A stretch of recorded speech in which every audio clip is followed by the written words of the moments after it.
On passe tous devant des rues, des écoles, des centres. Mais est-ce qu'on sait vraiment qui sont les personnes derrière ces noms? Aujourd'hui, je vous emmène à Saint-Maximin. Et je vais vous faire découvrir une jeune fille qui n'a pas seulement donné son nom à un lieu. Elle a laissé un témoignage qui a marqué le monde entier. Ici, on est devant la maison de l'enfance Anne Frank.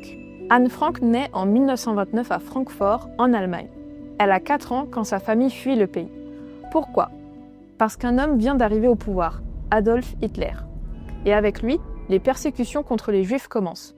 La famille s'installe à Amsterdam, pensant y trouver la sécurité. Mais en 1940, les nazis envahissent les Pays-Bas. Les dangers se rapprochent. En juillet 1942, Anne a 13 ans.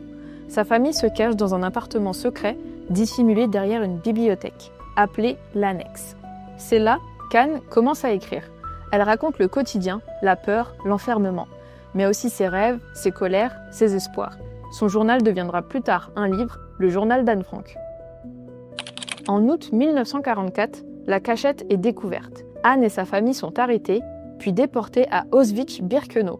Le 28 octobre 1944, devant l'avancée de l'armée rouge, les SS décident d'évacuer une partie du camp afin de diriger vers l'Allemagne les prisonniers qui sont encore capables de travailler. De nouvelles sélections commencent alors parmi les femmes en vue de les envoyer dans le camp de concentration de Bergen-Belsen. Plus de 8000 d'entre elles, dont Anne et sa sœur, Margot Frank, sont ainsi déplacées. Quelques mois plus tard, Anne meurt en 1945 du typhus dans le camp de Bergen-Belsen.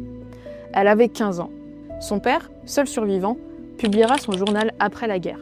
Aujourd'hui, son texte est traduit dans plus de 70 langues. Plus de 30 millions d'exemplaires ont été vendus et il a donné lieu à des pièces de théâtre ainsi qu'à des films. Il est étudié dans de nombreux pays du monde. C'est un témoignage qui est souvent utilisé pour parler de la Shoah et de la Seconde Guerre mondiale. Anne Frank est un véritable symbole de la souffrance des Juifs durant la Seconde Guerre mondiale, mais aussi d'une jeunesse, de courage et d'espoir, même face à l'horreur.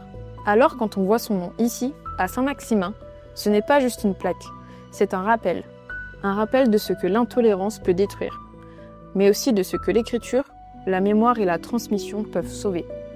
Et si on regardait nos rues autrement ?